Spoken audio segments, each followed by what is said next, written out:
During the 1980s, kids were able to experience heroic adventures of good versus evil through what seemed like an endless supply of toy lines that were supported by cartoons and comics.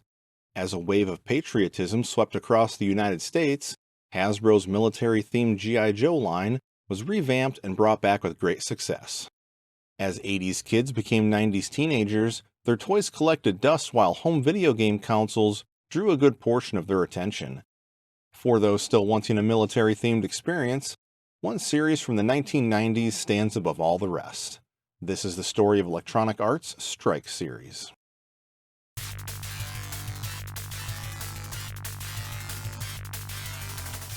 After graduating from UC Berkeley in 1974, Mike Poston started developing mini-computers for Lawrence Livermore National Lab. In 1977, he started writing software for personal computers, and in 1985 he founded Granite Bay Software. This led to a publishing deal with Electronic Arts where he created Deluxe Video for the Amiga. After a conversation with EA founder Trip Hawkins about developing a game like Choplifter for the soon-to-be-released Sega Genesis, development started on what would become Desert Strike, which was released in 1992. Not interested in linear level design where you acquire power-ups and then defeat an end-level boss, Mike wanted to develop a game with an open environment for players to explore. Your mission is to eliminate General Kilbaba, a dictator who invaded his neighboring country. Inspired by events in the Middle East, the story is a fictional affair told through cutscenes. That didn't stop news organizations from reporting that the game was about the first Gulf War. Marketing clearly stated otherwise, but the release of the game still drew the ire of some people. Campaigns are structured with a number of different missions that at times can be completed in any order. Detailed mission info and a map can be accessed when needed. Completing objectives in the suggested order, which is the most strategically sound, makes the campaign easier. This gives the player the option to increase game difficulty on the fly, or the freedom to just switch things up. Gameplay is displayed in an isometric third-person view and provides a three-dimensional appearance. Terrain is flat, but you can crash into most structures. You pilot a fictional version of the AH-64 Apache, an attack helicopter that has been in service since 1986. A lot of effort was put into developing the physics and camera system, and the result is a very enjoyable flying experience. You also have the option of choosing your co-pilot from a selection of differently skilled aviators. Armaments include a chain gun for infantry and small structures, Hydra rockets for lightly armored targets, and Hellfire missiles for heavily armored targets and large structures. Ammo, fuel, and armor resources deplete during combat and need to be replenished through the collection of fuel barrels or ammo and armor crates. Armor can also be refilled by dropping passengers off at landing zones. Desert Strike was Electronic Arts' best-selling game at the time of its release. It would receive ports on numerous home consoles, handhelds, and personal computers. Future sequels would be released on the Genesis, Super Nintendo, Game Boy, Game Gear, and briefly on select personal computers. 1993 saw the release of Jungle Strike. South American drug lord Carlos Ortega and the son of Desert Strike antagonist General Kilbaba are planning to attack Washington, D.C. with nuclear weapons. This time around, you pilot a fictional version of the RAH-66 Comanche. This helo reached the prototype stage of development, but the project was ultimately cancelled. Its intended role was for attack and reconnaissance, and it would utilize stealth technology. It's equipped with the same weapons loadout as your Apache from Desert Strike. Players now have additional vehicles to use: a Special Forces assault motorcycle, the MX-9 attack hovercraft, and one of my personal favorite aircraft, the F-117A Nighthawk. These vehicles are equipped with weapons tailored to their specific missions, such as light rockets, bombs, and land or sea mines. Jungle Strike features twice as many campaigns as its predecessor, along with a greater variety of level environments. Campaigns take place in cities, coastal waters littered with small islands, desert, mountains, jungles, and an Arctic setting where you have to rescue legendary helo pilot Wild Bill. It's a solid entry and an improvement over Desert Strike. 1994 would bring the final game of the 16-bit trilogy in the form of Urban Strike. It would be the last game that Mike Poston would be fully involved with. The game's antagonist, H.R. Malone, is developing a super weapon to use against the United States. Very early into the game, you learn that Malone is actually Jungle Strike antagonist Carlos Ortega. He survived the events of the previous game, had plastic surgery, and assumed a new identity. The completely fictional Mohican attack helicopter is your main vehicle.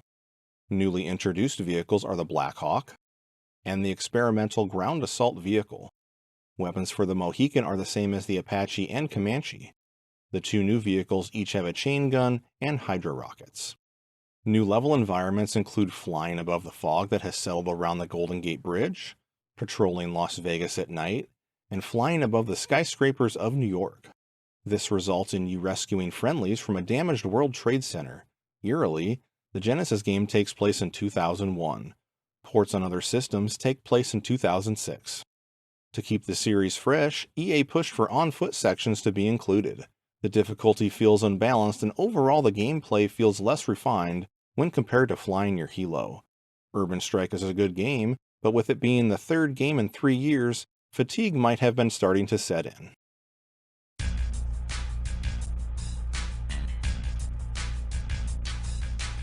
The release of new home video game consoles brought with it an updated series of Strike games, starting with the 1996 release of Soviet Strike. The series transitioned to three-dimensional visuals, and your helo now automatically adjusts altitude for buildings and changes in topography, so crashing into objects is no longer an issue. This game takes place in a fictional version of Eastern Europe and Russia after the fall of the Soviet Union. With the area in disarray, Shadow Man, the game's main antagonist, sees an opportunity to take control.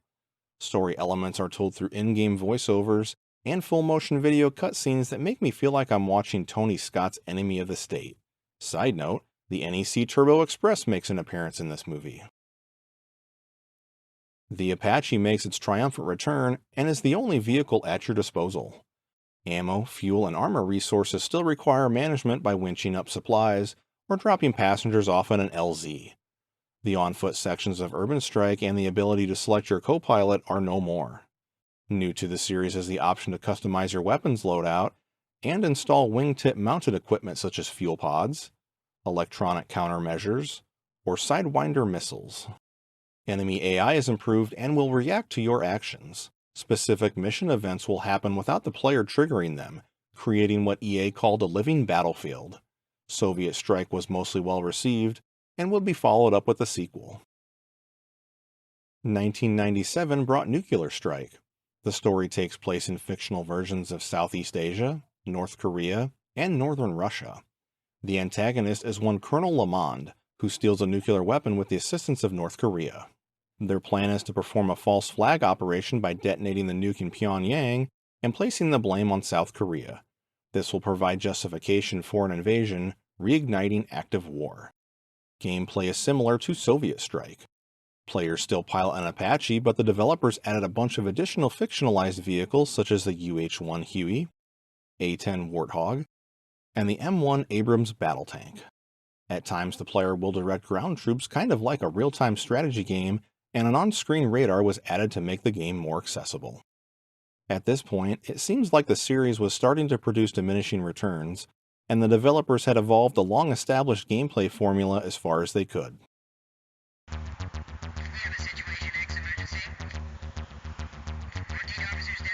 After completing Nuclear Strike, players were teased with a trailer for the next game in the series, Future Strike.